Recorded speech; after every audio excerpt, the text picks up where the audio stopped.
Na tarde de 13 de agosto, chega a Pequim João Goulart, vice-presidente da República dos Estados Unidos do Brasil.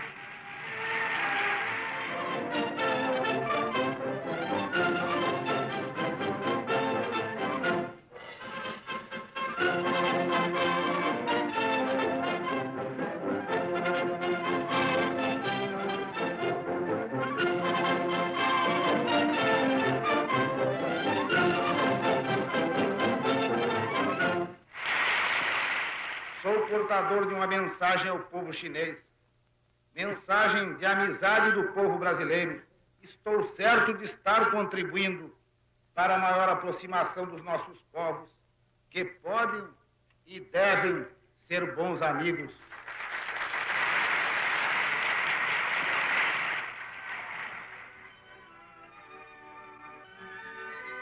Zhou Enlai, primeiro-ministro do Conselho de Estado, entrevista-se com o vice-presidente João Goulart.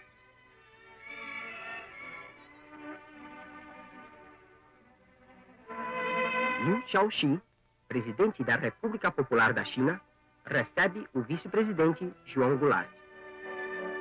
Os hóspedes de honra visitam o Museu de História da Revolução Chinesa.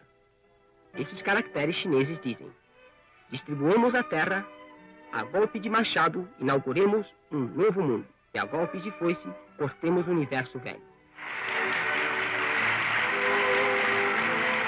No dia 23 de agosto, o vice-presidente João Goulart termina sua visita à China e parte de Cantão para regressar ao Brasil. Chen Shen, vice-governador da província de Quantum, e outros dirigentes da província e da cidade, assim como multidões cheias de emoção, despedem-se dos hóspedes de honra na estação ferroviária.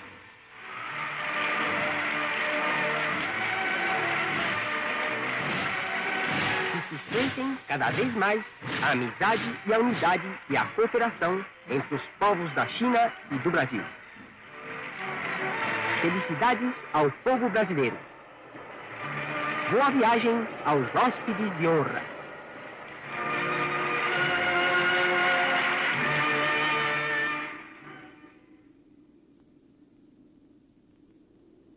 Passava pouco das 6 horas da manhã quando o presidente Jânio Quadros, como de hábito, trancou-se em seu gabinete. Naquele dia, porém, ele rascunhou os termos de sua renúncia que horas depois encaminharia ao Congresso Nacional, despertando os políticos de uma sonolenta sessão de sexta-feira.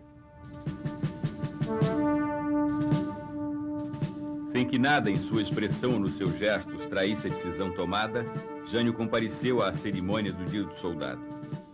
Vencido pelo que chamou de forças terríveis em seu bilhete de renúncia, foi fotografado pela última vez como presidente ao lado das forças ocultas. O ministro da Marinha, Silvio Eck, soou o alerta. Dar posse ao vice-presidente João Goulart era levar o país a uma guerra civil. Estava montado o cenário para o golpe. Eu fui cientificado da renúncia por um telefonema do chefe do cerimonial da Presidência da República, ministro Macedo Soares. E imediatamente me ocorreu a ideia de reunir no Itamaraty aqueles amigos que eu pudesse convocar imediatamente, a fim de que nós prestássemos uma homenagem ao presidente que se retirava. E, felizmente, essa ideia teve sucesso, porque reuniram-se no Itamaraty não apenas meus amigos pessoais, como aqueles diplomatas que estavam então no Rio de Janeiro. Havia poucos em Brasília, a mudança da capital era recente, e muitos funcionários. Funcionários desde os mais humildes, os porteiros, os contínuos, os motoristas do Ministério, até aqueles de representação profissional que se encontravam no Rio de Janeiro. Então, nós abrimos um champanhe em homenagem ao presidente e, como uma espécie de conservadorismo tradicional, oferecendo aos presentes a última recepção do Itamaraty. Ele recebeu a notícia em Singapura, no Hotel Raffles, pela madrugada. Uma agência telegráfica americana telefonou e queria que ele dissesse alguma coisa sobre a renúncia do Jânio Quadros. Renúncia que ele soube naquele momento a notícia, né? Que ficou surpreendido. E me recordo, quer dizer, soube depois, que um dos acompanhantes, participantes dessa missão, que era o senador Barros de Carvalho, do PTB. E logo disse: "Ô, doutor Jango, vamos abrir uma champanhe para comemorar o futuro presidente." Mas o Jango era um homem muito precavido, né? Um homem muito com o pé no chão, né? E disse: "Olha, Barros, você quer tomar champanhe, não é inconveniente, vamos mandar buscar uma champanhe no bar.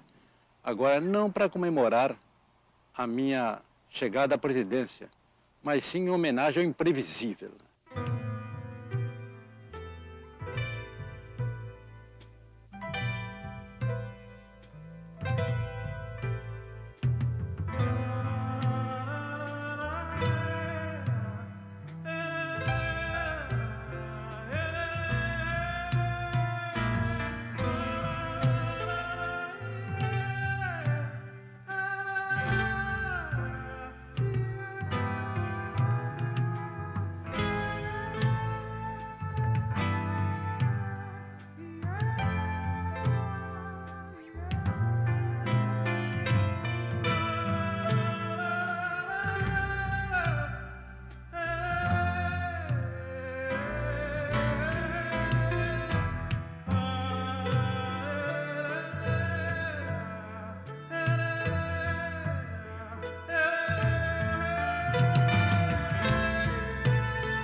São Borja, cidade de fronteira, zona das Missões, é berço e túmulo de dois presidentes, Getúlio Dornelles Vargas e João Belchior Marques Goulart.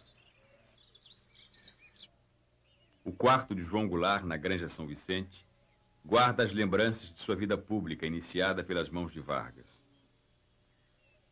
Os 17 anos que separam sua estreia como deputado em 47 e sua deposição como presidente em 64 só amadureceram o sentimento nacionalista e o compromisso com a justiça social, razões trágicas no destino comum destes dois homens. Ao disparar um tiro contra o peito na manhã de 24 de agosto de 1954, Getúlio Vargas acabou com a própria vida e também com os planos dos adversários que buscavam o caminho do poder, na trilha aberta por um golpe de Estado.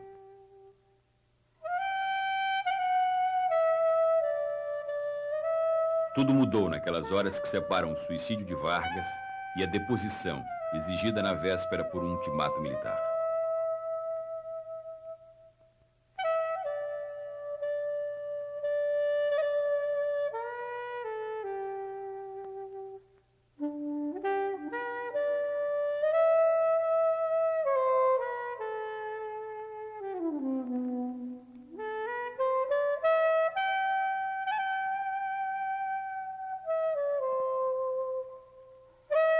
Ao embarcar para Porto Alegre para o enterro do amigo, Jango levava consigo a carta-testamento e a herança política de Getúlio.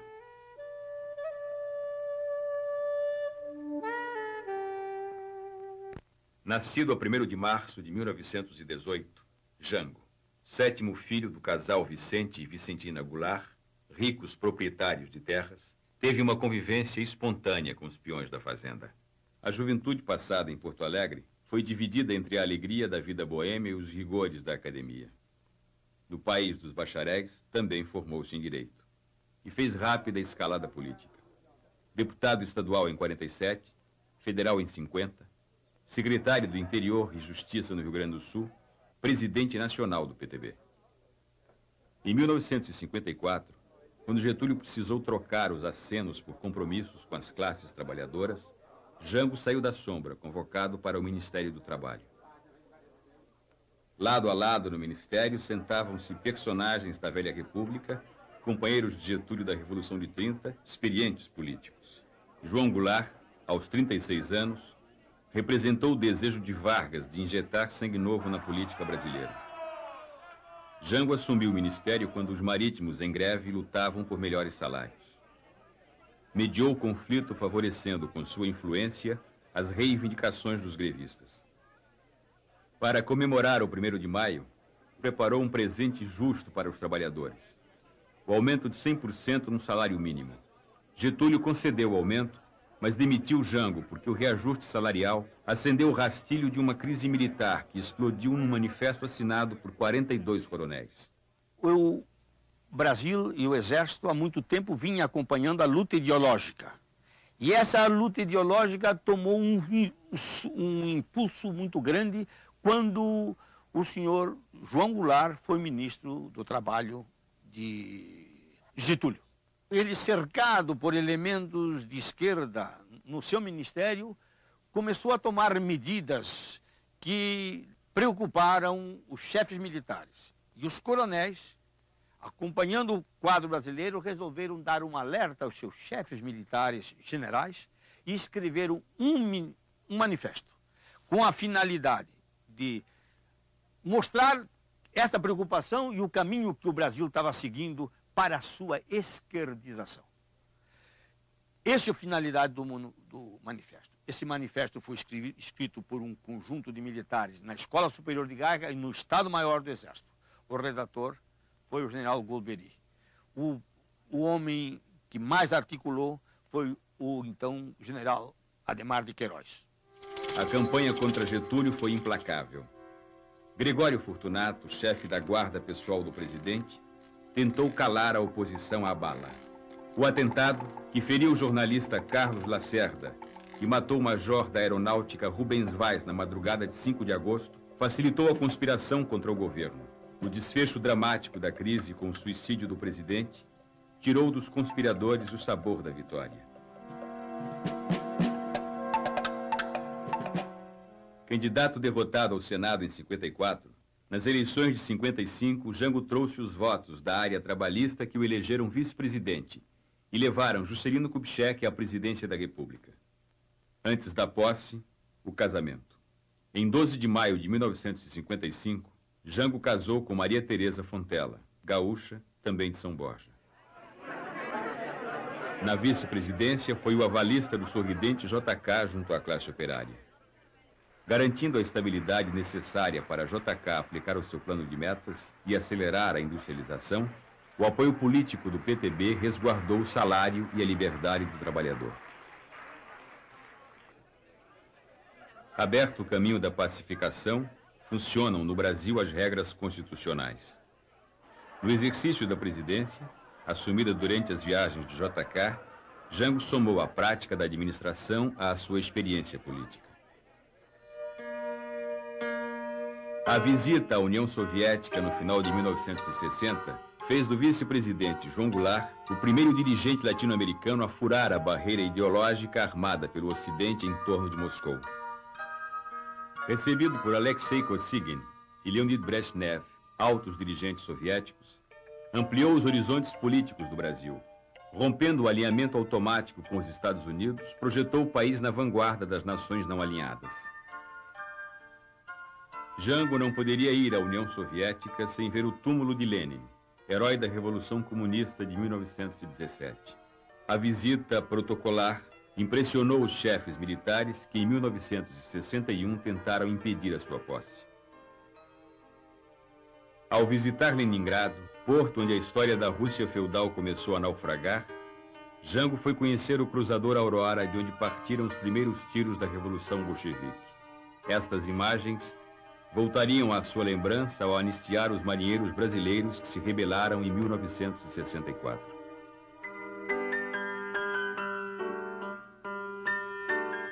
A descontração da viagem em ritmo alegre e informal fez o degelo da Guerra Fria.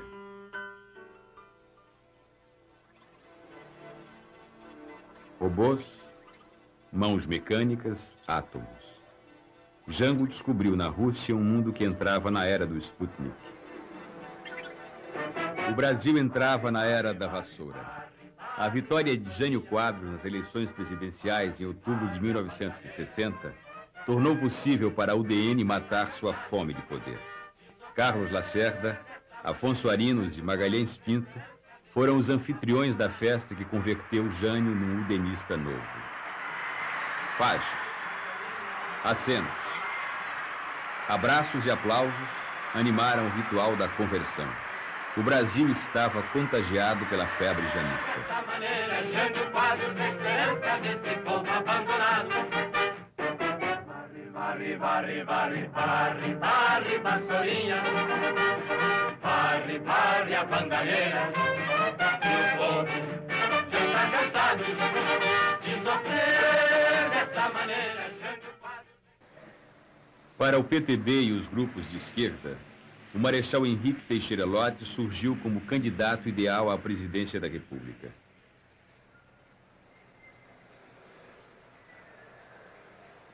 Respeitado nas Forças Armadas, conquistou a admiração civil no 11 de novembro de 1955, ao garantir, como ministro da Guerra, a posse de JK e Jango.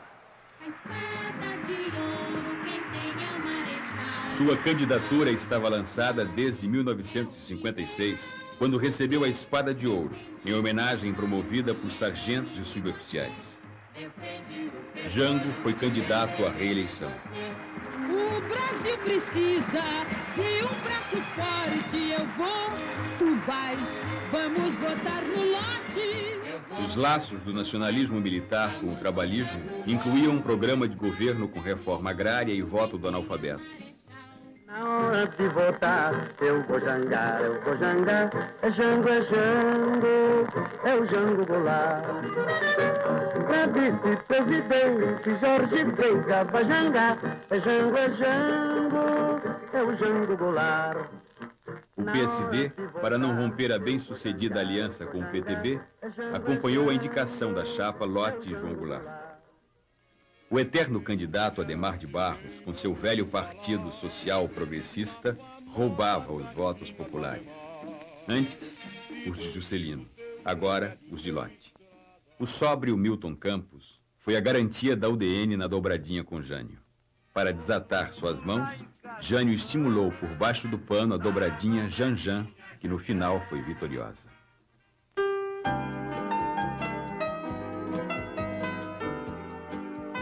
Os 5 anos de JK sacudiram o Brasil. A modernização contagiou o país com a epidemia do novo. Bossa nova, cinema novo, nova capital. Sua arquitetura arrojada tornou-se a moldura futurista de um país que exibia antigos contrastes. JK partiu seguro de que voltaria. Quase 6 milhões de votos levaram Jânio ao poder. Logo sacaria uma surpresa da Capitola. Jânio iniciou um programa de reformas morais. Acabou com as corridas de cavalo durante a semana, adotou o slack como uniforme, fechou as rinhas de galo e proibiu o uso de biquínis na televisão.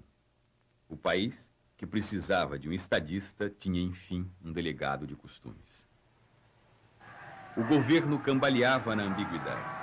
A política interna, moralista, selava seus compromissos com os padrões da classe média.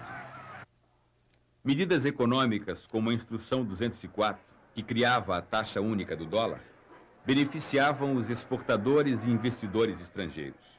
O fim da subvenção na agricultura provocava a elevação no preço dos alimentos, aumentando a inflação. A política externa obedecia a outro modelo.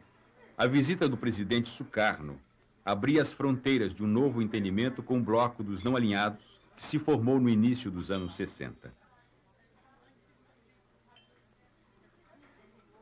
Então, o presidente tinha uma espécie de contradição entre a expansão da personalidade brasileira no meio internacional e a limitação da sua situação econômico-financeira.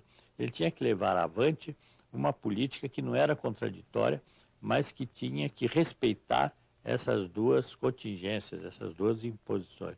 O Brasil estava maduro para a afirmação de uma personalidade internacional, mas estava atravessando uma fase em que ele precisava muito dos países com quem tinha relações econômico-financeiras para a manutenção da sua estabilidade financeira interna. A condecoração de Ernesto Che Guevara foi um gesto ousado demais para o gosto dos aliados internos do governo. Carlos Lacerda, até então seu mais poderoso aliado, rompeu com Jânio e abriu a crise que desembocaria na renúncia.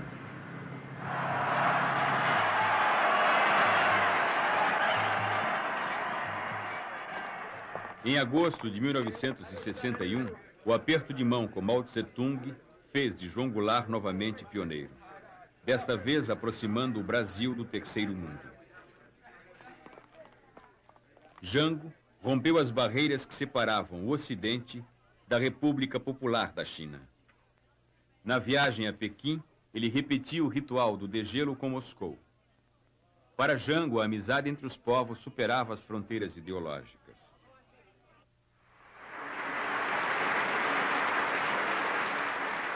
A visita reconhecia o direito do povo chinês à sua autodeterminação.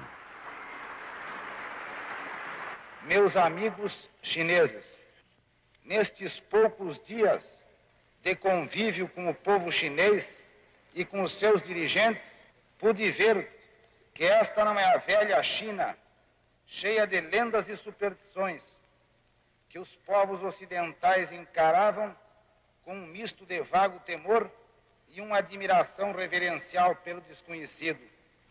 O vosso país dá-me a sensação de uma renovada juventude dentro de si mesmo.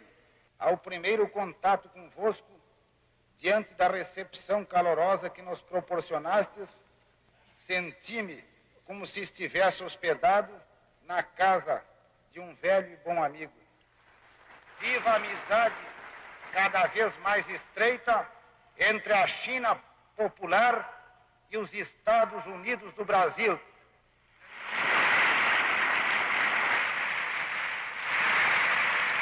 Viva a amizade dos povos asiáticos, africanos e latino-americanos.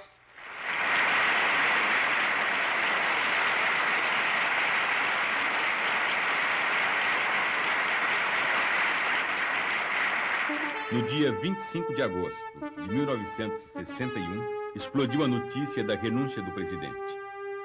Jânio deixou Brasília e se isolou na base aérea de Cumbica, em São Paulo, onde aguardou o desfecho dos acontecimentos. Na dúvida, um dos seus homens de confiança levou junto a faixa presidencial.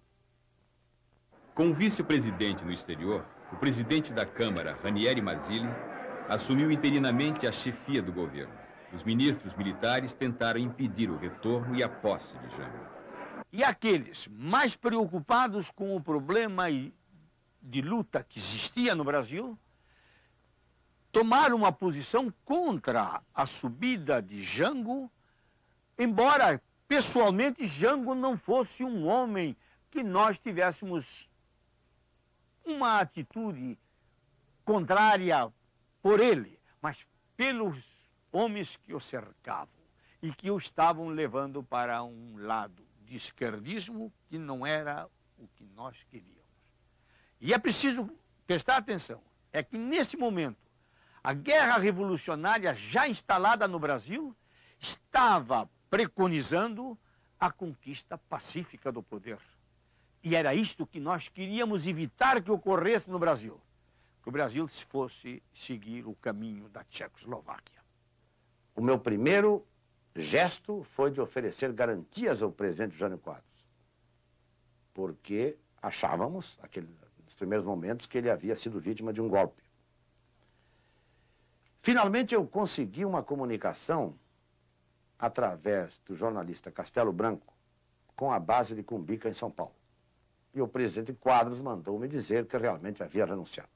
A partir daquele momento, passamos a dirigir todo o nosso protesto, reivindicando a posse do vice-presidente.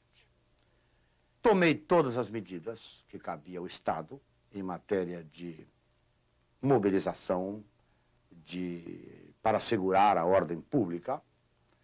Comuniquei-me com o comandante do Terceiro Exército, dizendo que, diante da situação, que ele também sabia, cabia ao Estado tomar todas as providências para resguardar a ordem pública. E que, de acordo com a Constituição, somente quando não pudéssemos resguardar a ordem pública, pediríamos, então, a cobertura e a colaboração das forças federais.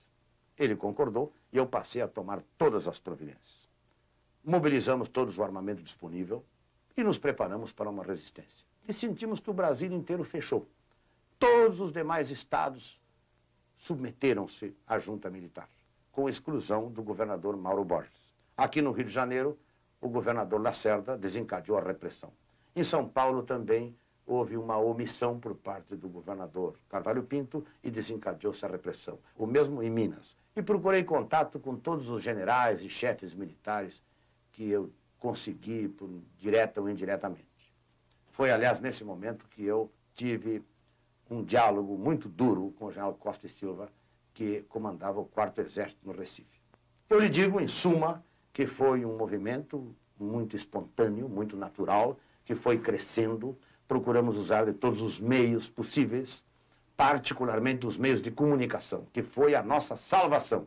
Conseguimos informar não apenas a opinião pública do Estado e do país, quer dizer, ganhamos aquela luta essencialmente como uma batalha de opinião pública, como também conseguimos informar aos próprios militares, ao ponto que a junta militar que ocupou o governo dava ordem para uma unidade militar marchar contra o Sul, e eram os próprios oficiais que se reuniam e decidiam recusar a ordem.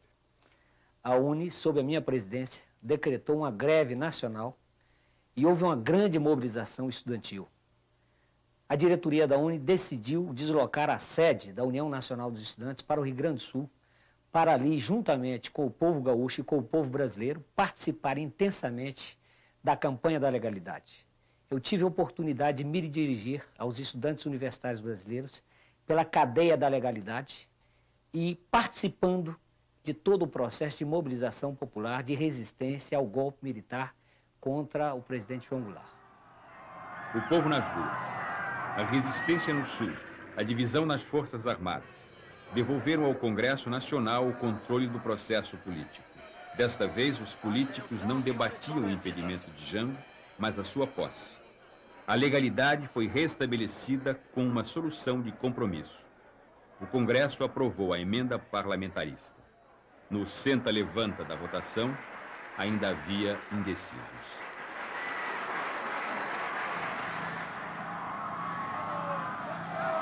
Para a viagem de volta, João Goulart exibiu habilidade e paciência. Ao saber da renúncia, retornou imediatamente ao Brasil pelo caminho mais longo. Paris, Nova York, Buenos Aires e Montevidéu. A rota do Pacífico. Da sacada do Palácio Piratini, acenou para a multidão que o aclamava.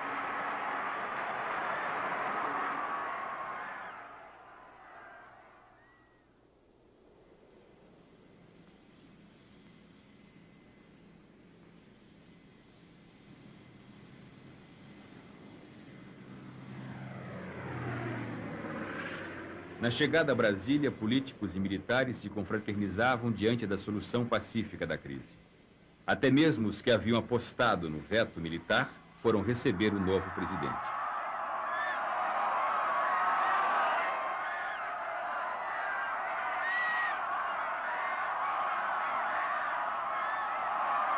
Os coronéis de 54 estavam divididos. O general Antônio Carlos Muricy foi obrigado a deixar seu posto no Rio Grande do Sul por ter resistido a Brizola. O general Golbery, frustrado com a renúncia de Jânio, deixou o exército para fundar o IPES. O general Ernesto Geisel, comandante militar do Planalto, desarticulou a Operação Mosquito, planejada por oficiais da FAB que pretendiam derrubar o avião que trazia Jango a Brasília.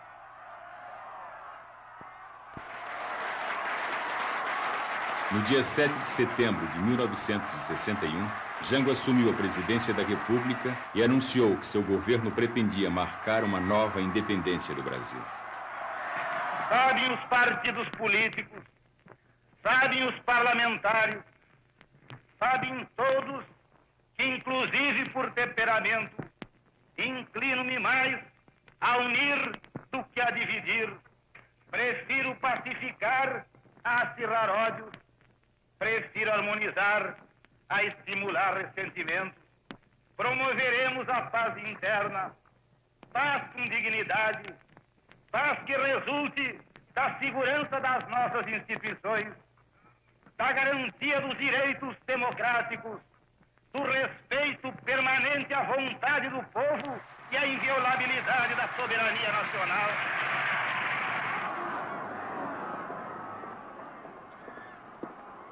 O deputado Ranieri Mazzilli, do PSD, devolveu a faixa presidencial a João Goulart.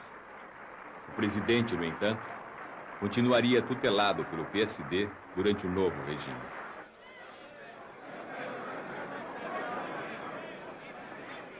O primeiro gabinete parlamentarista teria a marca da moderação e o estilo do premier Tancredo Neves. A UDN e o Partido Democrata Cristão compunham o gabinete de conciliação. O PTB do presidente Goulart estava em minoria no ministério. A pressão popular seria o recurso para mudar a cadência das decisões ministeriais. O governo atendeu antigas demandas nacionalistas.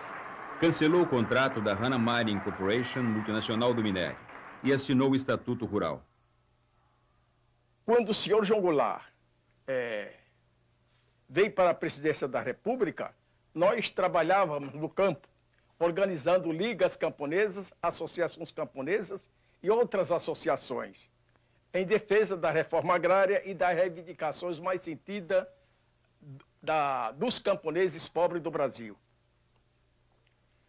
No governo dele, nós tivemos mais liberdade, porque aprofundamos essas organizações, principalmente no setor sindical. Foi realizado o primeiro Congresso Nacional dos Trabalhadores Agrícolas de todas as categorias de camponeses pobres em Belo Horizonte. O Congresso contou com a presença também do senhor Magalhães Pinto e do senhor João Goulart e bastantes senadores e deputados federais e outras autoridades administrativa e política na vida do país. O Goulart defendia a reforma de base, reforma agrária, reforma urbana, reforma tributária. Então nós entramos nessa luta. O que queríamos é que a massa camponesa participasse do grande processo de mobilização que estava se desenvolvendo no Brasil a partir de 1960. Em maio de 1962, o governo anunciou o propósito de alterar o artigo 141 da Constituição, que determinava a indenização prévia e em dinheiro para áreas desapropriadas.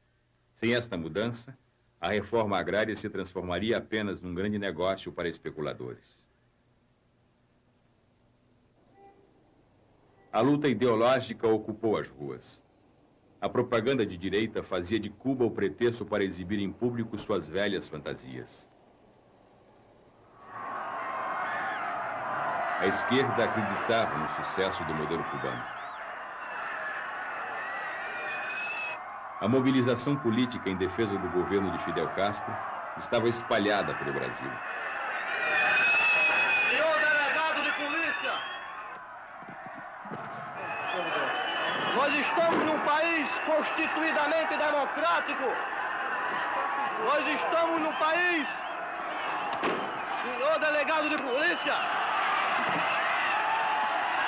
não há de ser nada. Não há de ser nada porque daqui... Em Pernambuco, na cidade de Caruaru, o líder comunista Davi Capistrano, que seria tragado pela violência do Estado nos anos 70, sofria a intolerância dos anos 60.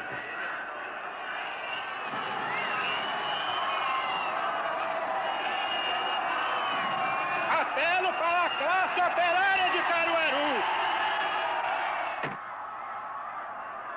Eu convoco todos os membros do Partido Comunista em Caruaru.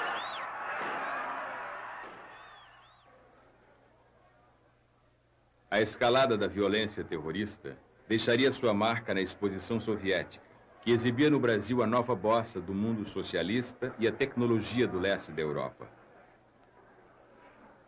O inquérito que apurou o atentado revelou que parte dessas ações era planejada nos porões do governo da Guanabara. Entre os implicados, o chefe de polícia do Estado. A União Nacional dos Estudantes foi alvo dessa ação terrorista dos grupos de extrema-direita. O movimento anticomunista desencadeou uma ação contra a União Nacional dos Estudantes, metralhando a sede da UNE. Na verdade, o que estava ocorrendo é que se organizava no Brasil uma corrente fascista, organizações paramilitares que se organizavam, a direita se organizava, financiado por organizações estrangeiras, posteriormente, inclusive, tomou-se conhecimento disso. Tudo isso com uma razão muito clara: impedir a participação do povo na política, conter a participação dos trabalhadores, conter a participação da classe operária, conter a participação dos trabalhadores rurais, conter a participação dos estudantes. Porque nós estávamos exatamente numa caminhada para um processo de democratização maior, democratização econômica, democratização da propriedade da terra, democratização do poder político, democratização do saber. E as classes dominantes brasileiras, no seu racionalismo, quer dizer, os grandes grupos estrangeiros, as empresas multinacionais, quer dizer, os latifundiários, a grande burguesia brasileira, não podia admitir nem mesmo as limitadas reformas de base que o presidente Jango Goulart queria implantar no Brasil. O lance mais ousado do governo brasileiro foi sua política externa. O Itamaraty estabeleceu a diplomacia do não alinhamento, desatando os nós que prendiam os interesses do Brasil às decisões tomadas em Washington. O governo reatou relações com a União Soviética, votou contra a política colonialista na África e apoiou o direito de Cuba à sua autodeterminação. A política externa esbarrou nas fronteiras da dependência econômica. A pressão norte-americana levou o ministro Santiago Dantas a Washington, onde, sob um clima frio, negociaria os limites da dívida brasileira. Creio que estes dias de contato com as autoridades financeiras americanas e internacionais em Washington se desenvolvem dentro do que tive a oportunidade de anunciar ao povo brasileiro antes de partir do Brasil, e que os seus resultados corresponderão à expectativa do povo brasileiro. A saber, o Brasil não pretende aumentar imoderadamente o seu endividamento e, pelo contrário, o que deseja é estabelecer condições que lhe permitam enfrentar os seus compromissos de acordo com sua capacidade de pagar. A viagem de João Goulart aos Estados Unidos em abril de 1962 conteve temporariamente o afastamento entre os dois países.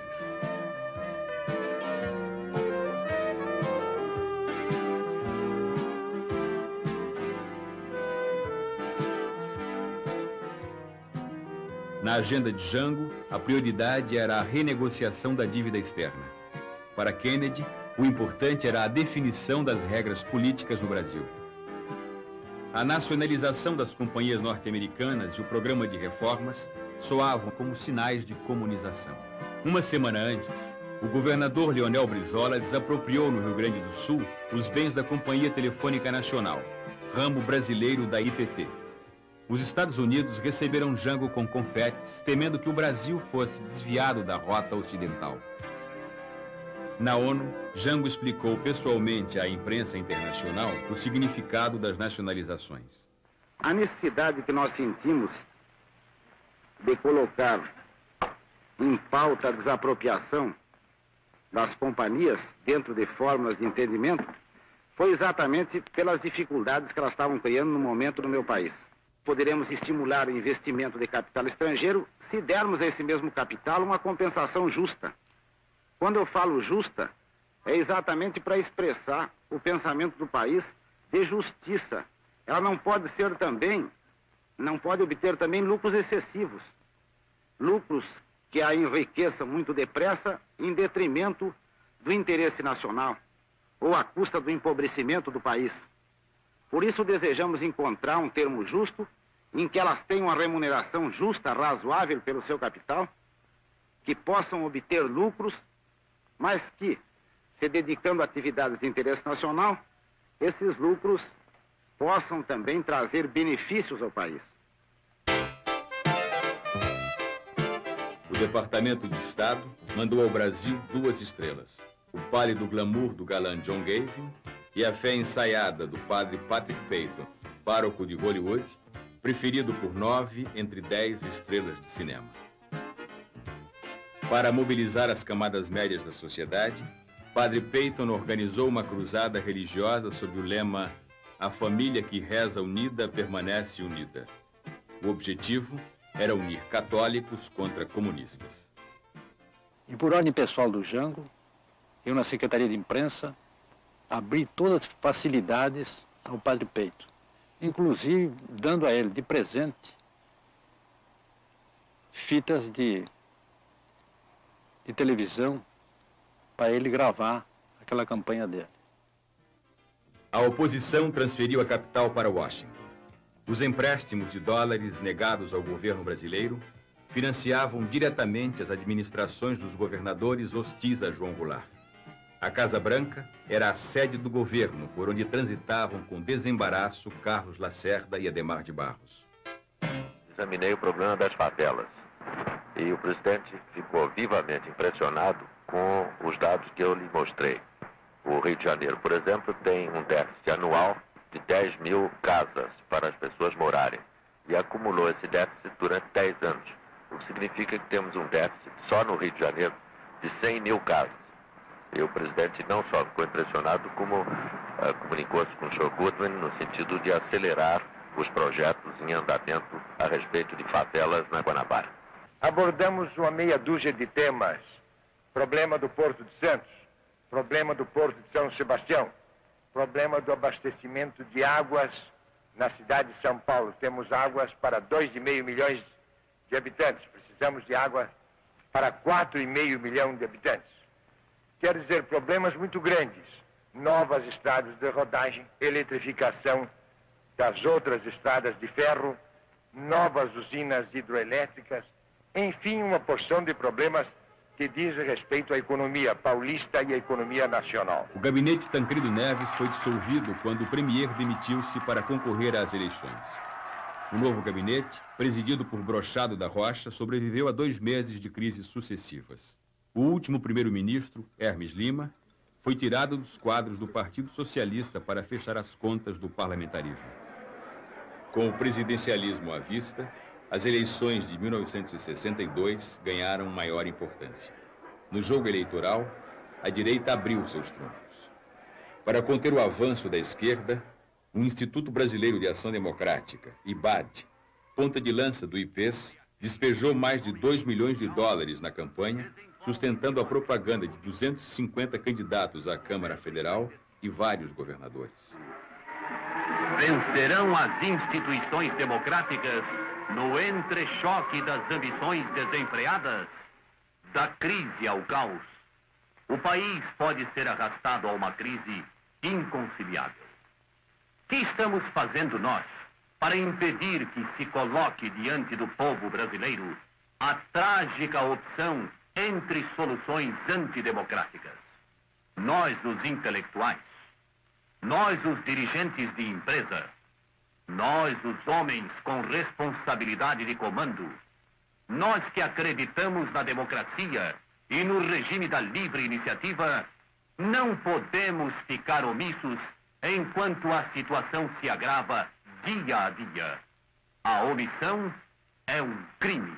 Isolados, seremos esmagados. Somemos nossos esforços. Orientemos no sentido único a ação dos democratas para que não sejamos vítimas do totalitarismo. E é justamente para coordenar o pensamento e a ação de todos aqueles que não querem ficar de braços cruzados diante da catástrofe que nos ameaça, que é necessário criarmos um organismo novo, com uma mensagem nova para a nova realidade do Brasil de hoje.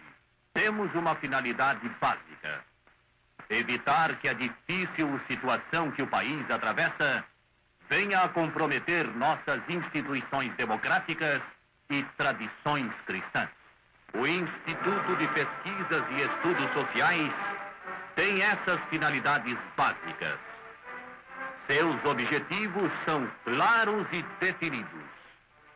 A ele caberá executar um plano que leve a esses objetivos: fortalecimento das instituições democráticas, superação do subdesenvolvimento, estabilização da moeda, moralização e eficiência da estrutura governamental. Mas o IPES não pode ficar em palavras. É preciso agir. O derrame de dólares não conteve a vitória de políticos comprometidos com as reformas. A bancada da UDN diminuiu e a do PTB aumentou. O PSD manteve a maioria. O novo Congresso ganhou outras feições. Os políticos reagruparam-se em frentes. De um lado, a Frente Parlamentar Nacionalista. Do outro, a Ação Democrática Parlamentar, trincheira da reação contra as reformas. Um dos aspectos mais importantes da atuação dessa direita parlamentar, que embora na Ação Democrática Parlamentar, de ação democrática pouco ou nada tinha, foi justamente conseguir transformar a atuação legislativa num palco para conflitos. Conflitos que certamente eram baseados em reais interesses econômicos, mas que eram apresentados como batalhas ideológicas. O povo, convocado para decidir a sorte do sistema parlamentarista, devolveu a Jango os poderes que lhe foram tirados. 15 milhões de eleitores foram às urnas. Quase 10 milhões disseram não ao parlamentarismo. Restava a Jango 3 anos de governo. O presidente, em minoria no Congresso, organizou o Ministério de Conciliação, onde o PSD tinha maioria e a esquerda maior influência.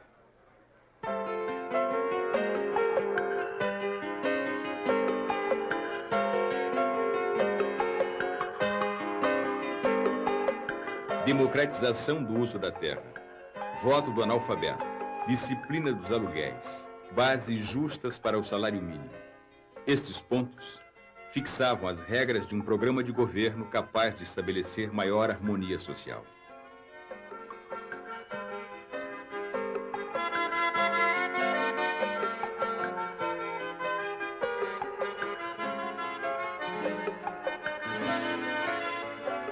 Jango propunha o fim da fome e da miséria, num país onde a justiça sempre foi o lado obscuro da democracia. A situação do Nordeste recebeu atenção particular do governo. Sobre os planos do presidente, recairiam em 64 as mesmas acusações feitas a ele, ministro do Trabalho, em 54. Fomentador de greves, articulador da luta de classes, inimigo do capitalismo. Os trabalhadores rurais, mobilizados pelo processo de transformação social, eram despertados contra a secular miséria do campo. A perspectiva de pequenas mudanças num país de grandes desigualdades reacendeu ilusões. Milhares de trabalhadores, sem terra e sem trabalho, embarcaram nesse trem de esperanças, saltando das páginas da literatura para o cenário político. Jango, com as reformas, fez o Brasil viver sua utopia.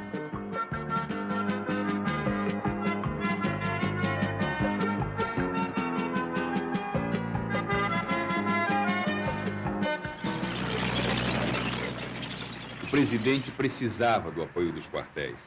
A tradição de intervenção militar na vida política já não tinha sabor de aventura. O improviso da década de 20 deu lugar à ideologia no final dos anos 40. A Escola Superior de Guerra, formada em 1950 nos moldes do War College norte-americano, montou seu próprio modelo político, baseado no conceito de segurança e desenvolvimento. Em desafio ao regulamento disciplinar, os sargentos elegeram 2 representantes nas eleições de outubro de 62. Inconformados com a decisão da lei que impugnou a posse dos eleitos, os sargentos, seguindo uma tradição militar, se rebelaram. Jango teve que puni-los para não deixar um rombo na disciplina que podia botar a pique o próprio governo. Sindicatos, estudantes e políticos mobilizaram-se em favor dos revoltosos. O presidente anistiou os sargentos, tomando uma decisão que tradicionalmente só beneficiava a oficiais. A atuação política dos sargentos atemorizava os chefes militares. O general Osvino Alves, homem de fé nacionalista e prestígio na tropa, fazia um esforço pessoal no comando do 1º Exército para puxar o apoio da oficialidade para o governo.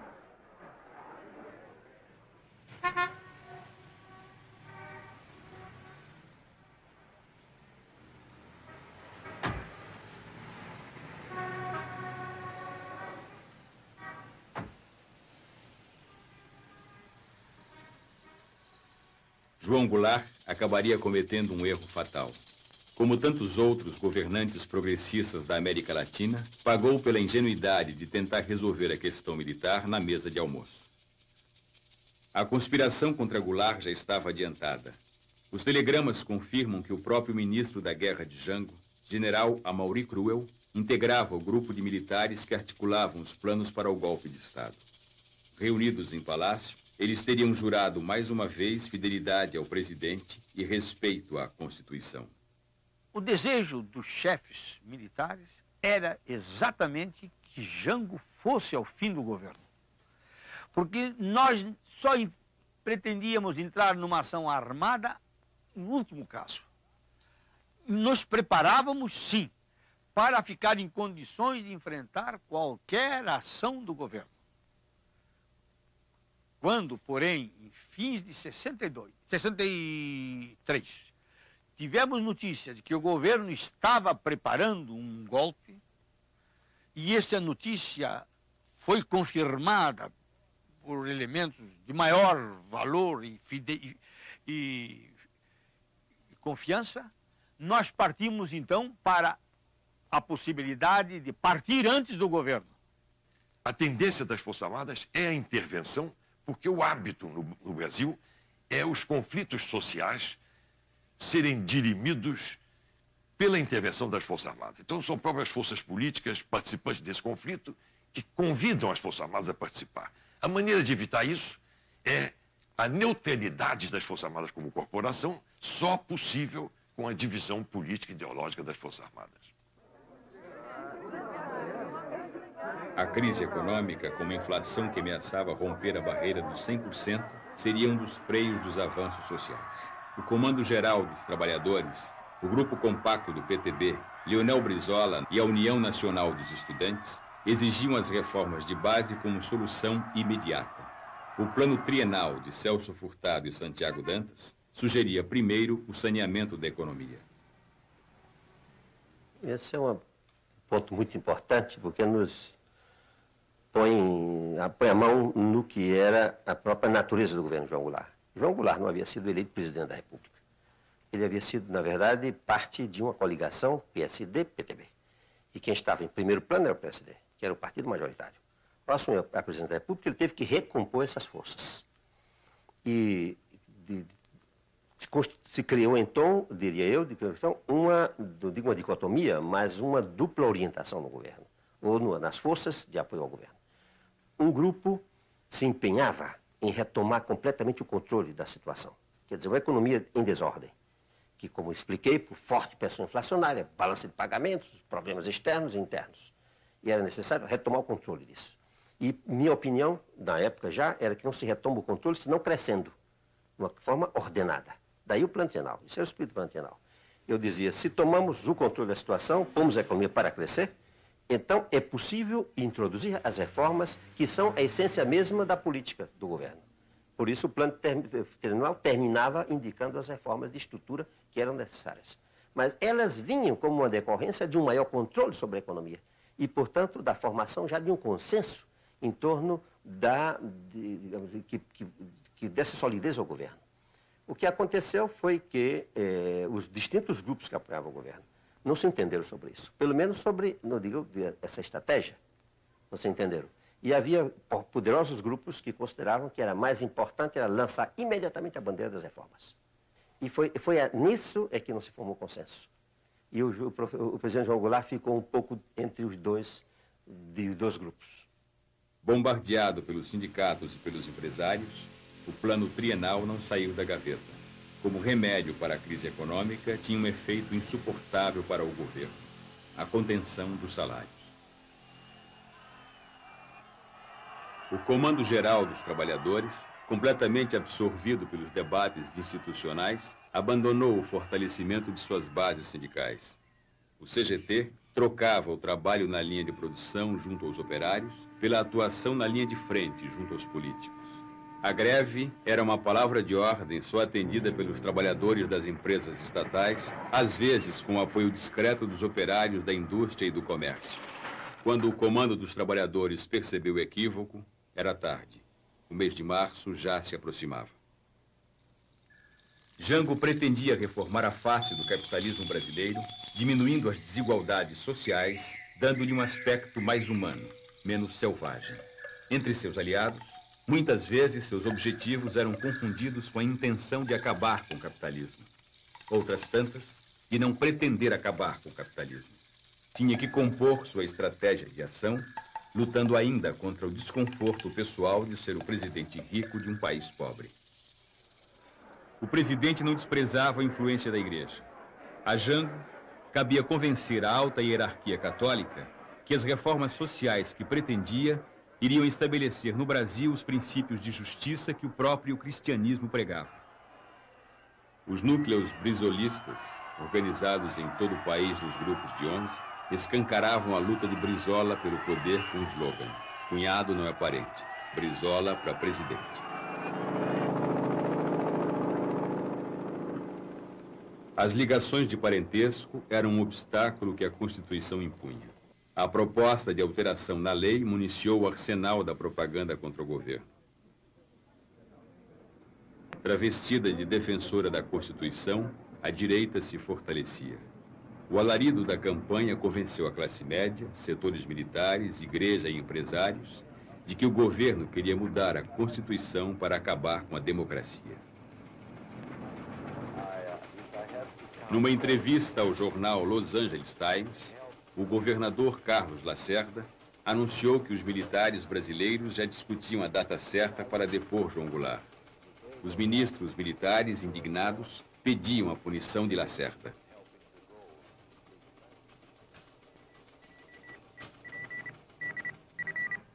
Jango tentou lançar mão do estado de sítio para superar politicamente a reação militar contra o governador e restabelecer a autoridade de seu governo.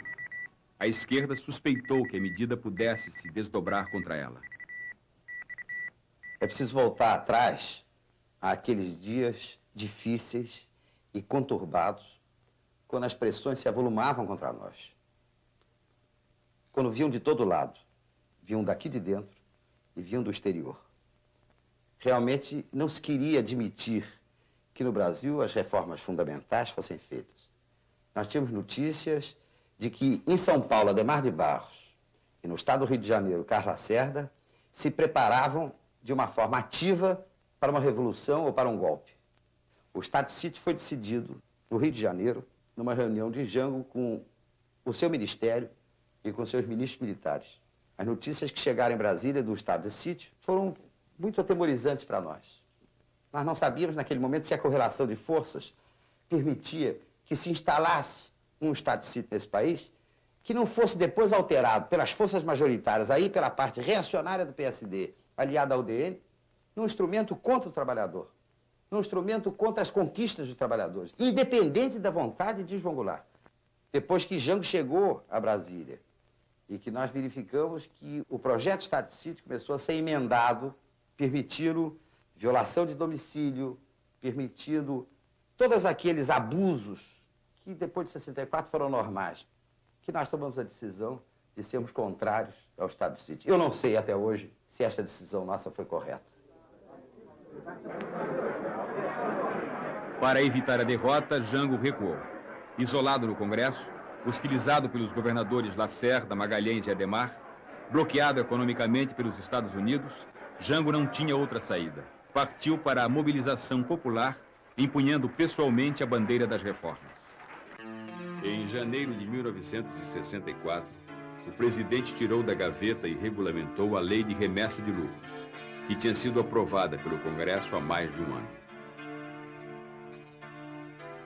Já no mês de março, um almoço na Vila Militar e a recepção calorosa manifestada por alguns oficiais não apagaram a inquietação e as dúvidas no olhar fatigado do presidente.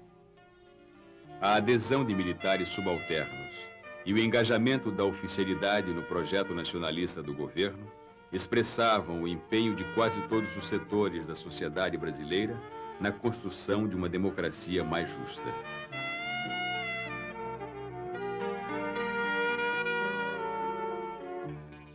O fantasma das reformas que apavorava a classe dominante brasileira ganhou corpo no mês de março.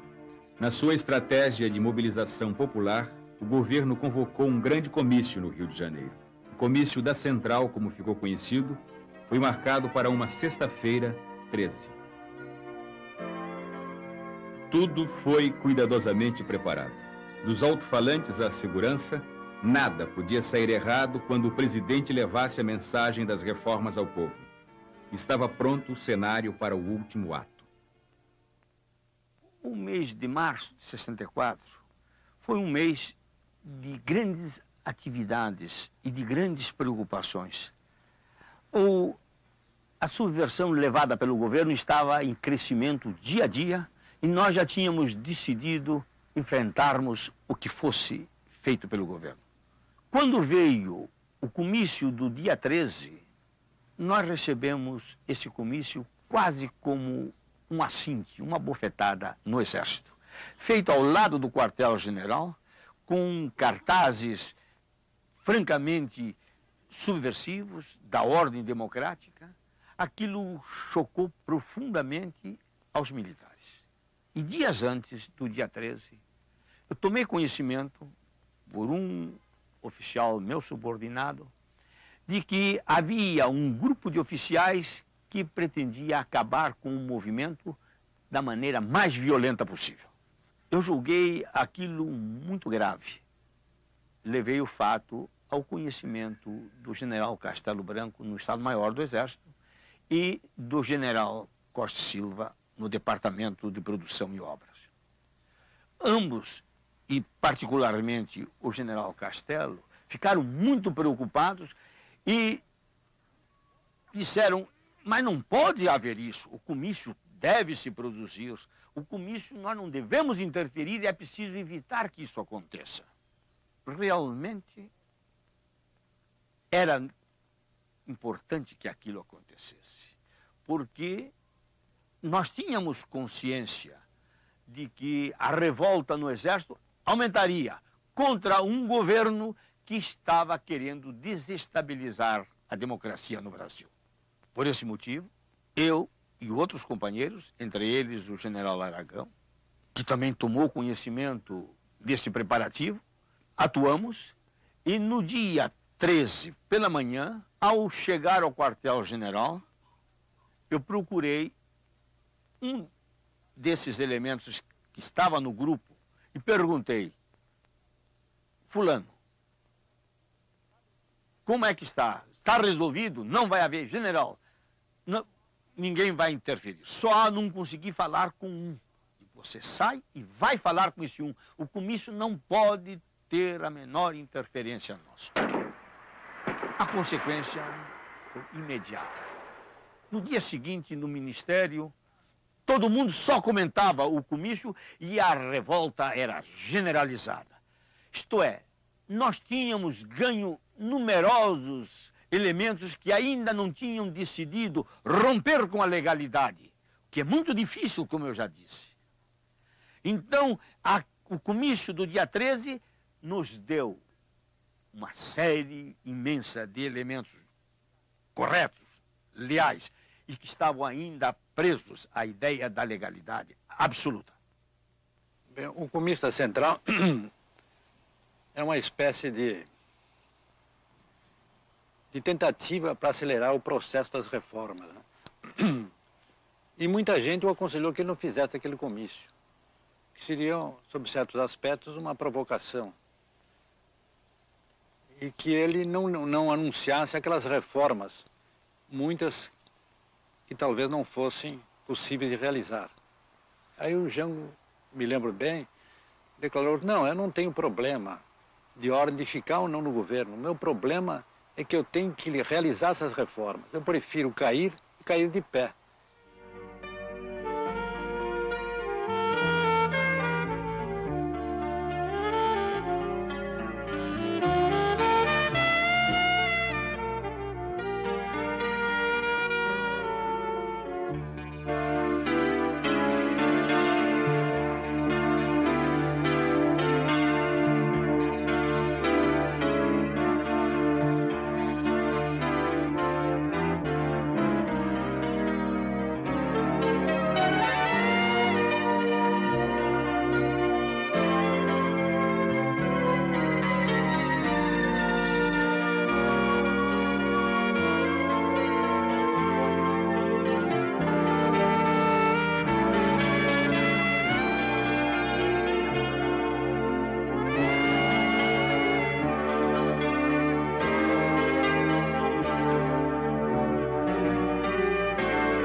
No início da noite, 200.000 pessoas estavam concentradas na Praça da Central do Brasil. A multidão empolgou os oradores. Jango não decepcionou. Ao seu lado, sua mulher Maria Teresa era a presença que quebrava um pouco da tensão daquele ato. No mesmo palanque de madeira que Getúlio Vargas usava para suas aparições públicas, anunciou a execução de seu programa. Horas antes, ele tinha assinado os decretos desapropriando as terras improdutivas à margem das rodovias e ferrovias federais e encampando as refinarias particulares. Trabalhadores do campo já poderão então ver concretizada, embora em parte, a sua mais sentida e justa reivindicação, aquela que dará um pedaço de terra própria para ele trabalhar, um pedaço de terra para ele cultivar. Aí então, o trabalhador e a sua família sofrida, irá trabalhar para ele, porque até aqui ele trabalha para os donos da terra que ele aluga, ou para os donos da terra que ele entrega sua produção.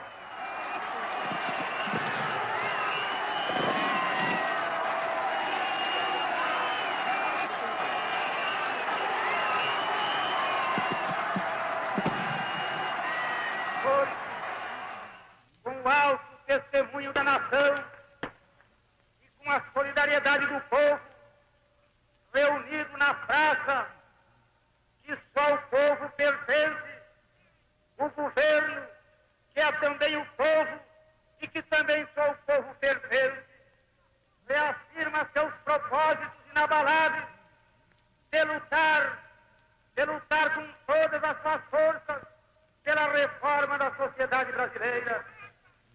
Não apenas pela reforma agrária, mas pela reforma tributária, pela reforma eleitoral ampla, pelo voto do analfabeto, pela elegibilidade de todos os brasileiros, pela pureza da vida democrática, pela emancipação econômica, pela justiça social e ao lado do povo, pelo progresso do Brasil.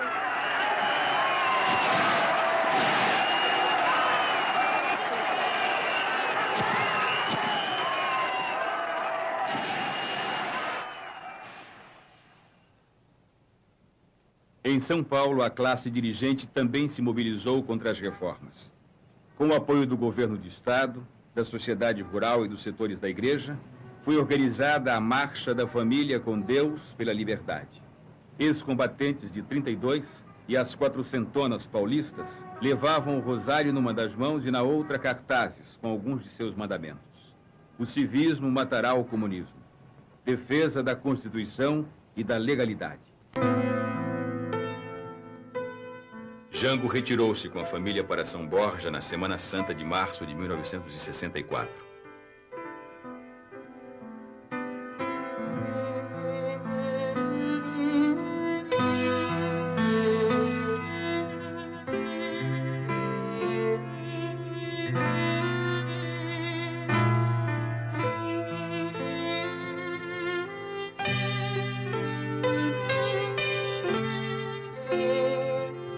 Fotos mais antigas do álbum de família revelam os hábitos descontraídos do presidente fazendeiro.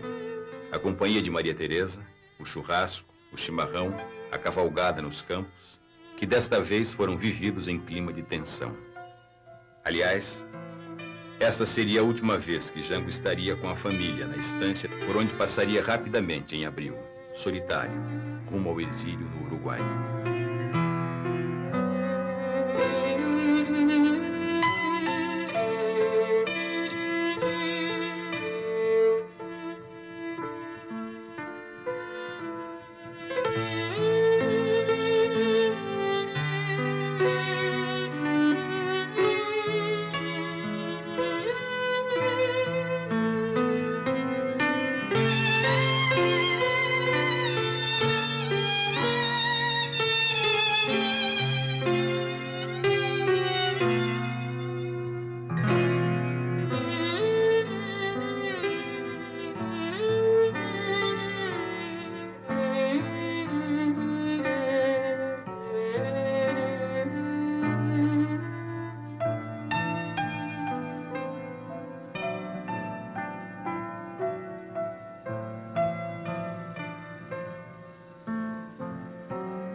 No final de março, depois de assistirem ao filme sobre o encouraçado Potemkin, os sonhos povoavam a cabeça da marujada brasileira.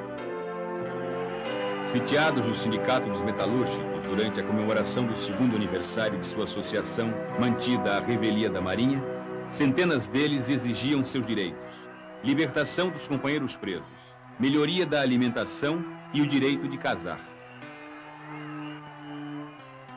Estava lá, como exemplo e testemunha, o velho João Cândido, herói sobrevivente da revolta que acabou com a chibata em 1910.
Ainda como no filme, a população apoia os revoltosos.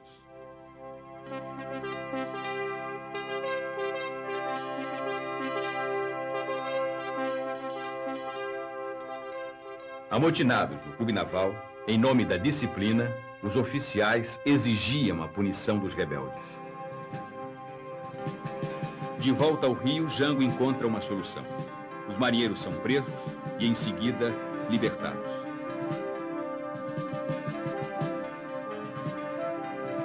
O ministro da Marinha se demite. O ministro do Exército, Jair Dantas Ribeiro, deixou o posto e foi internado vítima de uma crise renal. O impacto do episódio nas Forças Armadas provocou a adesão de oficiais legalistas ao movimento que depôs o presidente. Para eles era insuportável ver a hierarquia esfacelada. Já havia rumores de um levante militar quando o presidente compareceu no dia 30 de março à sede do Automóvel Clube para ser homenageado pela Associação dos Sargentos e Suboficiais da Polícia Militar. O presidente falou energicamente que não permitiria a subversão em nome da ordem. Seu improviso de saudação aos subalternos era uma advertência tardia aos oficiais superiores.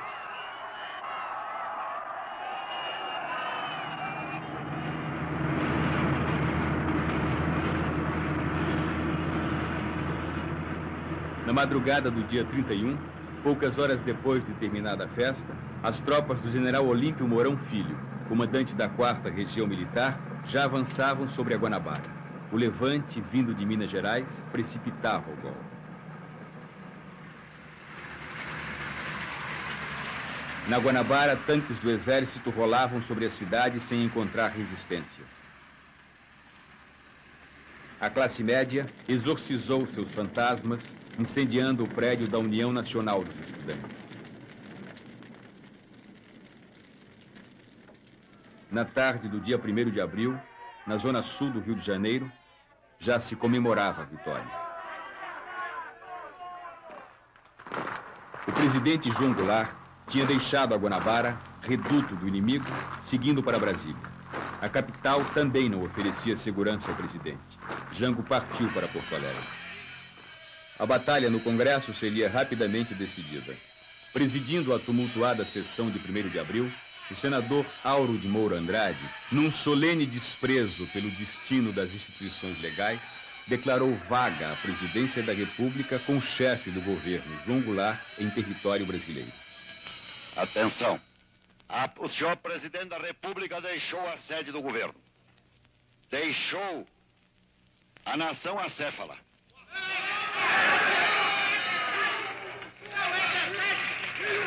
Numa hora gravíssima da vida brasileira, em que é mister que o chefe de Estado permaneça à frente do seu governo. Abandonou o governo. E esta comunicação faço ao Congresso Nacional. Esta cefalia configura a necessidade do Congresso Nacional como poder civil imediatamente tomar a atitude que lhe cabe nos termos da Constituição brasileira. Para o fim de restaurar nesta pátria conturbada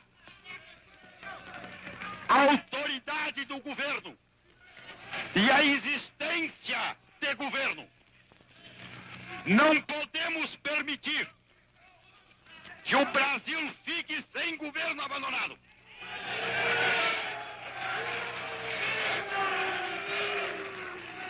Há sob a nossa responsabilidade a população do Brasil, o povo, a ordem. Assim sendo, declaro vaga a presidência da República.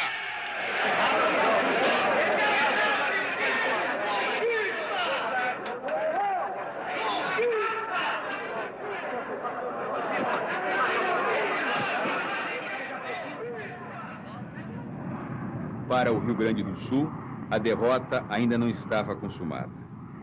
O ex-governador Leonel Brizola usava pelo rádio sua melhor arma. O povo nas ruas prometia reeditar a resistência de 61. Quando o presidente João Goulart chegou a Porto Alegre, já em plena crise, houve uma reunião na residência do comandante do Terceiro Exército, que era o general Ladário Telles. Aliás, uma grande figura humana e de chefe militar. Estava o presidente João Goulart, 8 generais e eu. E a minha proposta foi a seguinte: que o presidente se retirasse para o interior do Rio Grande do Sul, mais precisamente para a região de São Borja, e que, naquele momento, nomeasse o general Ladário ministro do Exército, e eu aceitaria a nomeação de ministro da Justiça, e que nós iríamos tratar da resistência. Pediu a palavra ao general Ladário e disse que estava inteiramente de acordo com a minha proposta, que o Terceiro Exército possuía armamento para organizar corpos de civis que poderiam atingir a mais de 100 mil homens, além das tropas do Exército, e que considerava a situação complexa, difícil, que possuía alguns bolsões dentro do Terceiro Exército, mas que ele considerava possível defender a legalidade. A decisão final dessa reunião coube ao presidente, que decidiu que não houvesse resistência, porque considerava que seria um tributo de sangue demasiadamente grande que o povo brasileiro teria que pagar para restaurar os seus direitos. Aliás, eu comecei a preparar-me para uma eventual reação de Minas Gerais 1 ano e meio antes de março de 64, quando eu convoquei o coronel Zé Geraldo para comandar a Polícia Militar. Eu lhe dei incumbência de prepará-la para uma reação, porque eu estava certo que, com as dificuldades que eu tinha com o governo, eles acabariam querendo fazer uma intervenção em Minas, e eu reagiria. Então, eu preparei-me mais para uma reação a uma intervenção do que para depor um presidente. Magalhães tinha assumido uma responsabilidade nacional.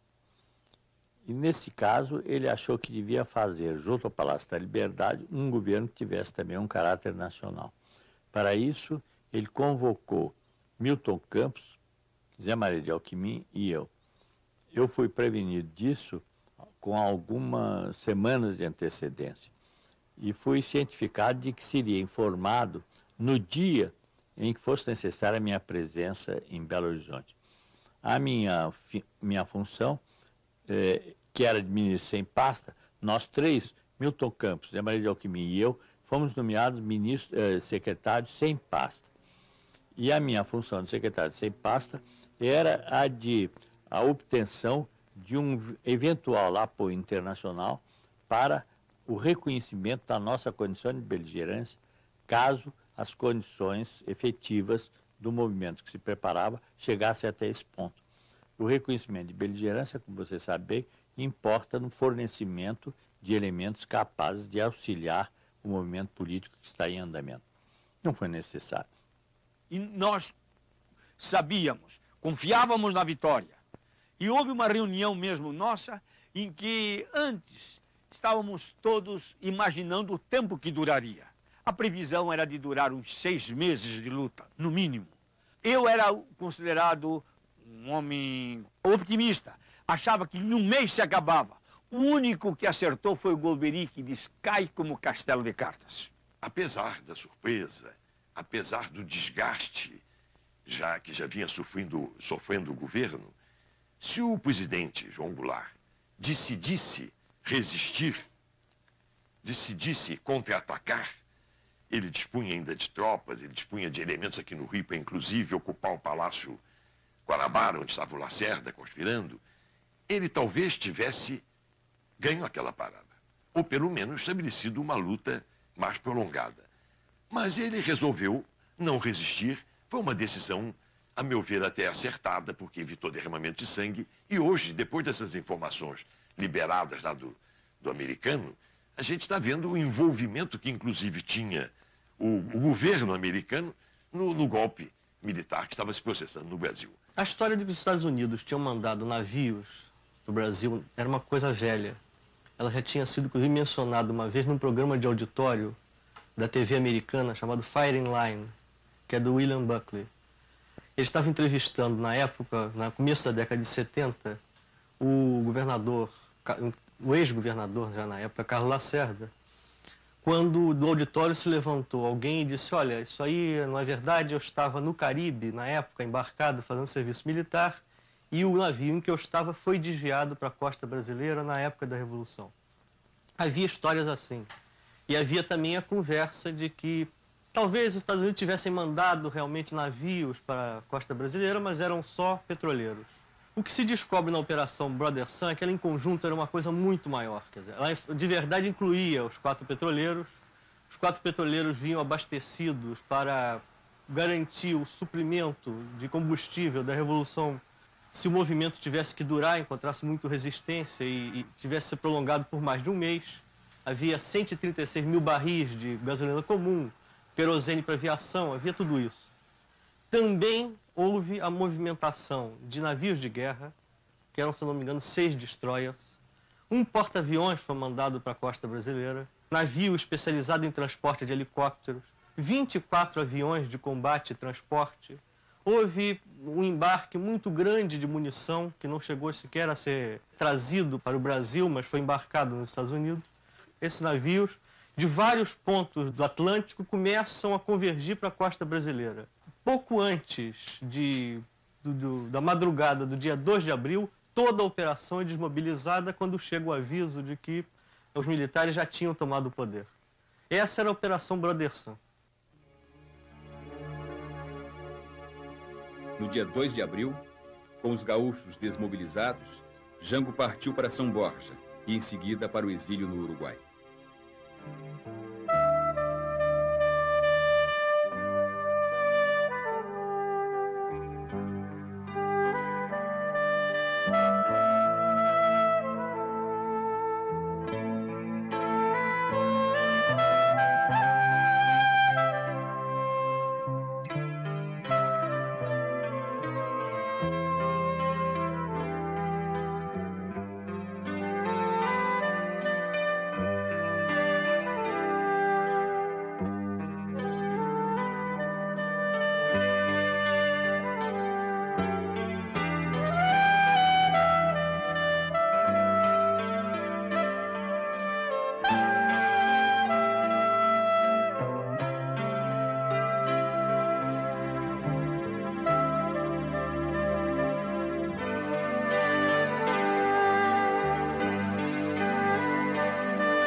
A polícia de Carlos Lacerda prendeu a missão comercial chinesa acusada de terrorismo. Coube ao velho defensor de presos políticos Sobral Pinto provar a inocência dos diplomatas. O líder comunista Gregório Bezerra, arrastado pelas ruas do Recife, foi jogado na cadeia.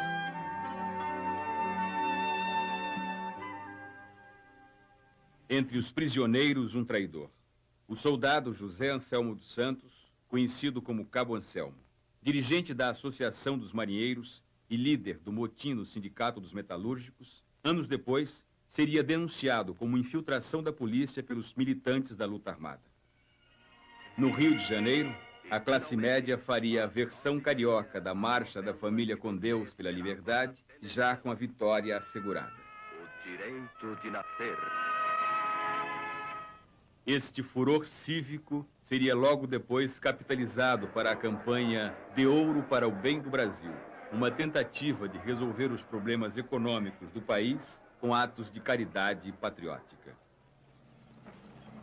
Ao chegarem no Rio, Mourão e Magalhães receberam cumprimentos pela vitória de um movimento que aparentemente chefiava. Em minha interpretação, ocorreram 2 golpes em 64. O primeiro golpe foi um golpe típico latino-americano. Algumas forças civis apoiando um movimento militar que surgiu lá em Minas Gerais e que realmente, seus aspectos exteriores, era realmente o que nós conhecemos da história da América Latina. Agora, no curso daquele golpe, houve o outro, deu-se o outro, por dentro. Este foi o que ficou e acabou expelindo todos os personagens, civis e militares, que participaram do primeiro. Este foi o que permaneceu, foi este que construiu, nesse tempo, um núcleo militar e um sistema econômico. Porque, na verdade, haviam dois movimentos. O de Minas, que eu chamo que era movimento ingênuo, patriota, que queria apenas pôr ordem no país e não desejava nada de pessoal. Eu jamais desejei.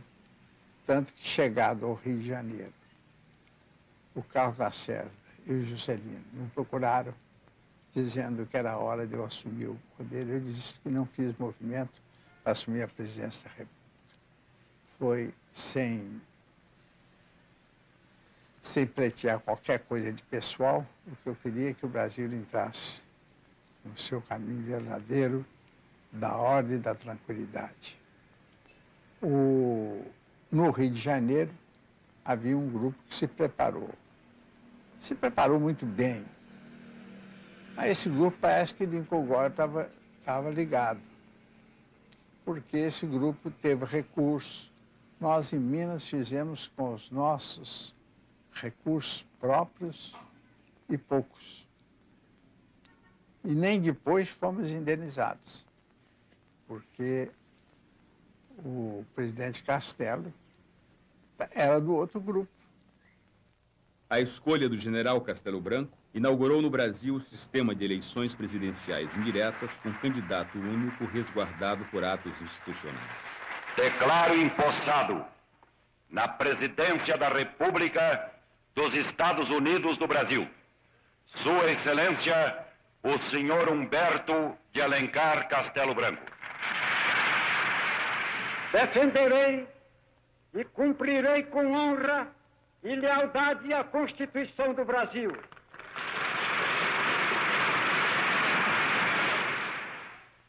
Caminharemos para a frente com a segurança de que o remédio para os malefícios da extrema esquerda não será o nascimento de uma direita reacionária.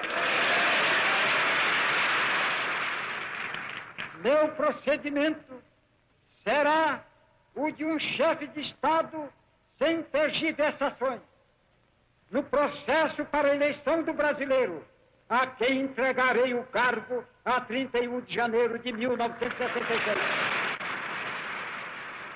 1964 fechava o ciclo dos coronéis de 54. Desta vez, eles estavam unidos e tinham um programa. Os conceitos forjados na Escola Superior de Guerra substituíam a justiça social pelo desenvolvimento e a democracia pela segurança.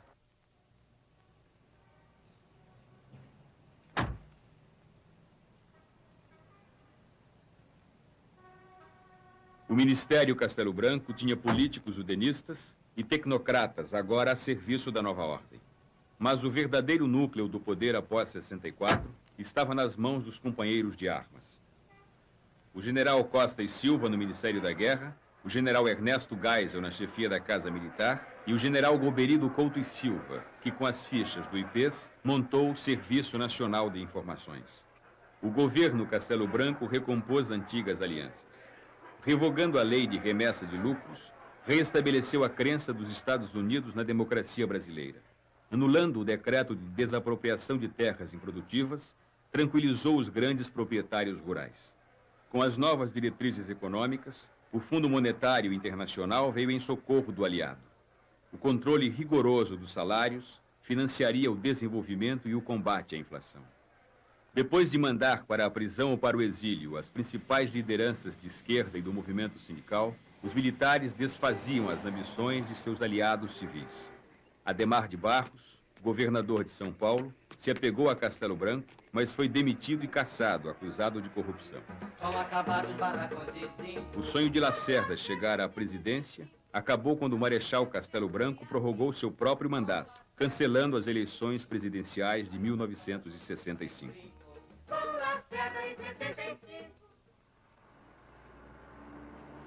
As eleições para os governos estaduais fizeram de JK o centro da resistência civil.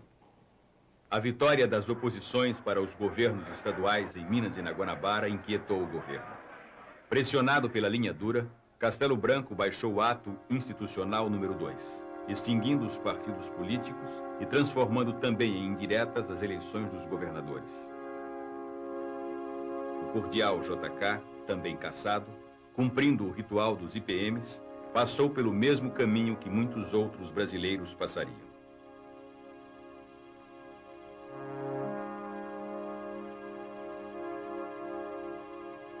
O fazendeiro Jango, exilado no Uruguai, vivia a angústia e as incertezas da espera.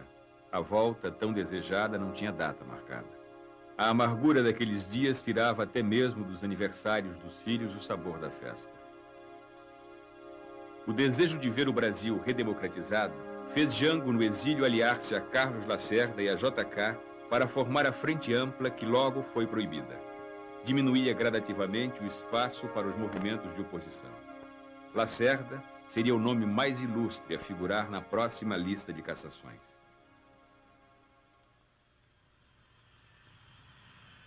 O sucessor do Marechal Castelo Branco foi o general Costa e Silva. Contra a vontade de Castelo, o ministro da Guerra fez-se candidato.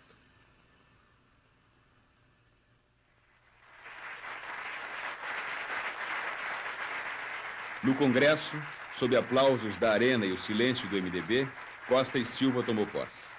O novo presidente prestou juramento com uma nova Constituição, editada em 1967, que tinha desfigurado os princípios liberais da até então intocável Carta de 1946.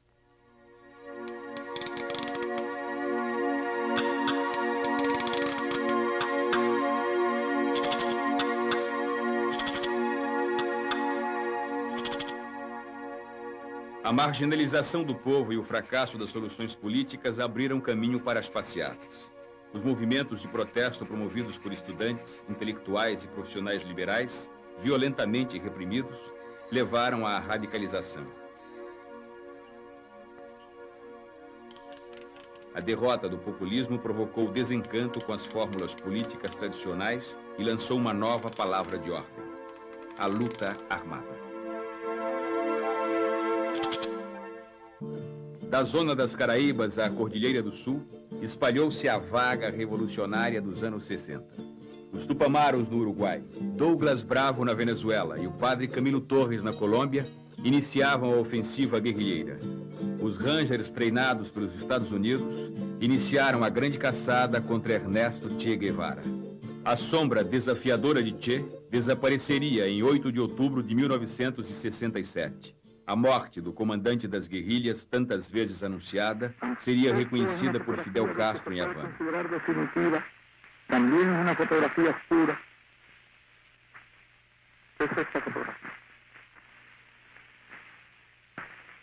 Podía estar seguro, siquiera, de que adoptara un mínimo de medidas de cuidado. Muchas veces iba adelante en alguna patrulla de exploración.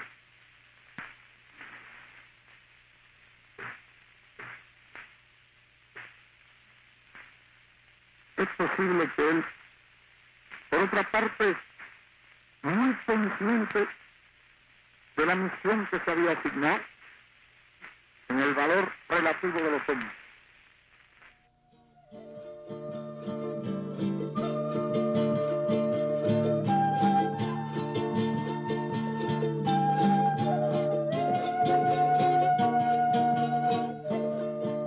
No coração da América, na província de La Higuera, na Bolívia, um helicóptero trazia amarrado o corpo de Guevara. O general Hugo Banzer fiscalizava pessoalmente a operação. Estava nervoso como um caçador inferiorizado diante da presa. Ernesto Che Guevara, o revolucionário exemplar, estava morto. Sua imagem, com um fuzil na mão e uma estrela na boina, renasceria não só no Terceiro Mundo, mas nas rebeliões de 68 em Paris, Praga, Berlim, Berkeley.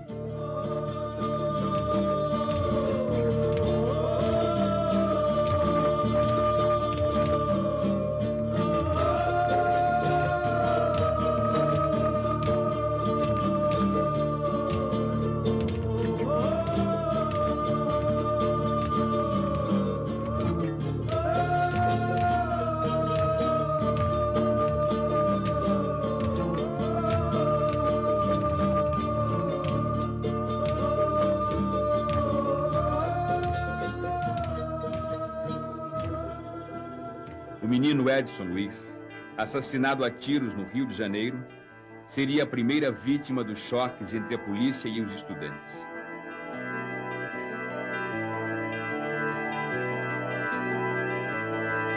Quem cala sobre teu corpo consente na tua morte, talhada a ferro e fogo nas profundezas do corte que a bala riscou no peito. Quem cala morre contigo, mais morto que estás agora, relógio no chão da praça,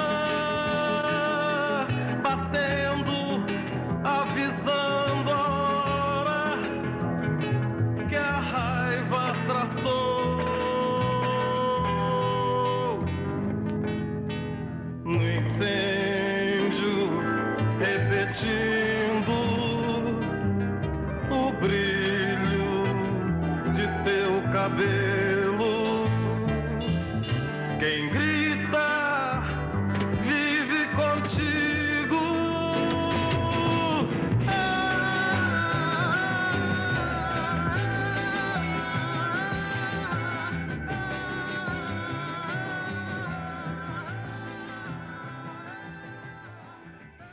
Sua morte motivou os grandes movimentos de protesto nas ruas. Claro, ficou decidido na Assembleia dos Intelectuais que eles comparecerão em massa à passeata. Eu estarei lá, espero que vocês também compareçam. Você, Tony? Devemos comparecer todos. Eu vou como mulher, como atriz, como mãe, como cidadã. Eu vou porque eu quero que a opinião pública saiba que nós indo temos muita coragem para desmanchar o mito do que o estudante está querendo uma coisa errada e a desordem. Eles são a nossa esperança e nós estamos de braços abertos para aceitar todas as suas reivindicações. Eu me sinto orgulhosa de meus filhos participarem disso. Estarei na rua, tenho 2 filhos universitários. Eu prefiro que meus filhos estejam na rua a estarem fumando maconha, em roda de iê fumando maconha.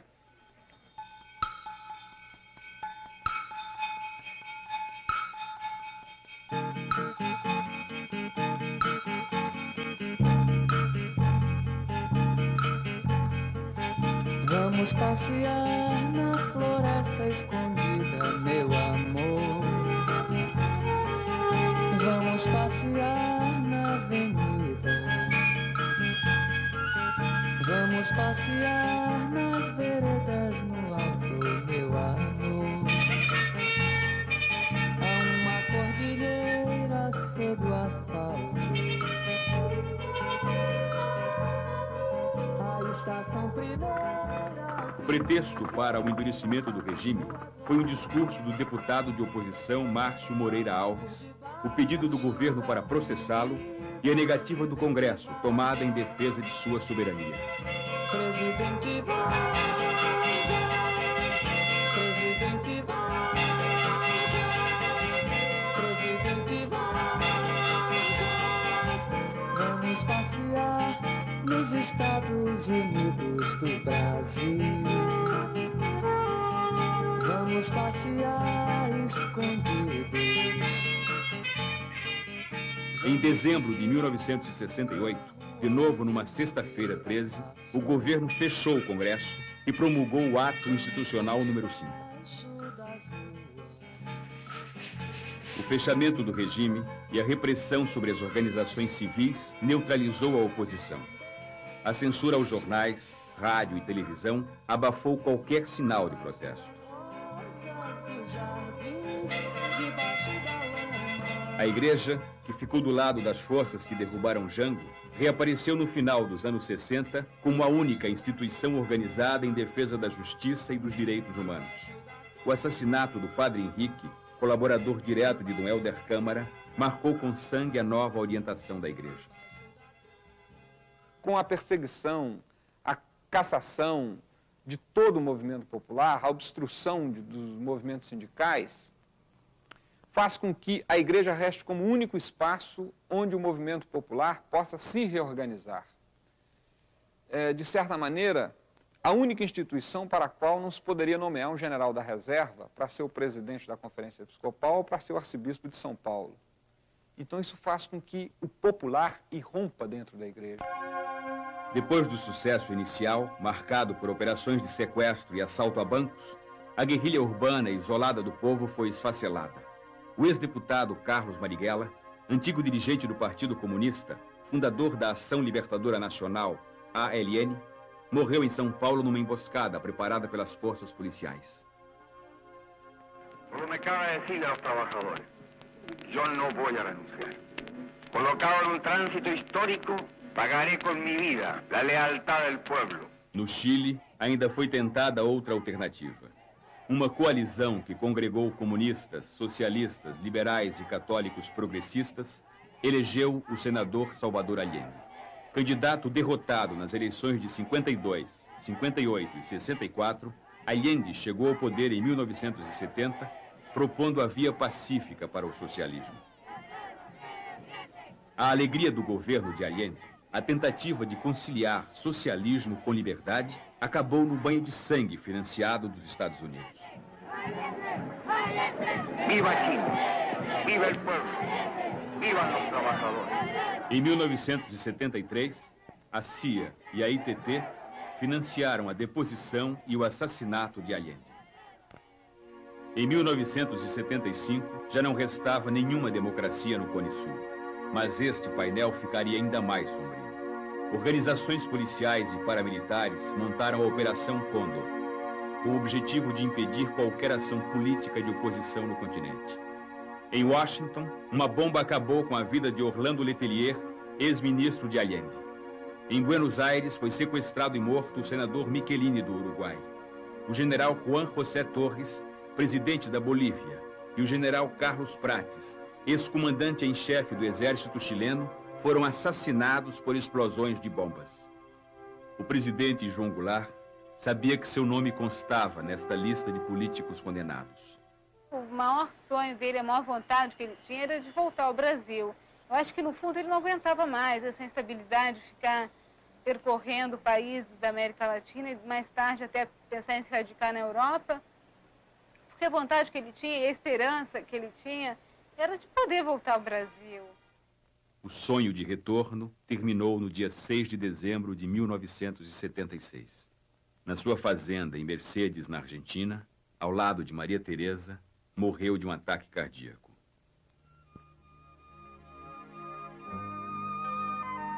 O jornalista Carlos Castelo Branco registrou assim a sua morte. O presidente João Goulart, sem condições de voltar ao Brasil, compelido a deixar a Argentina e aconselhado a não permanecer no Uruguai, morreu como um peão perdido à procura do caminho de volta ao seu galpão.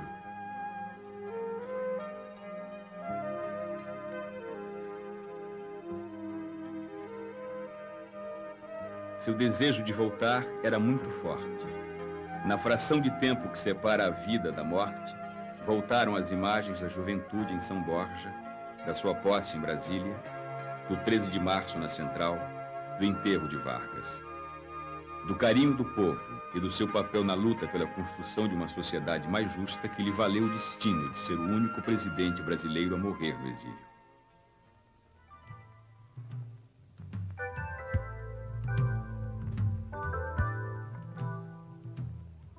No dia 7 de dezembro, o corpo de João Goulart atravessou de volta a fronteira do Brasil para ser enterrado em São Borja.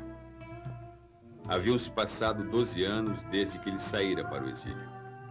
A família, os amigos e ex-auxiliares estenderam sobre o caixão do ex-presidente da República a bandeira da anistia. O silêncio foi a versão oficial do governo.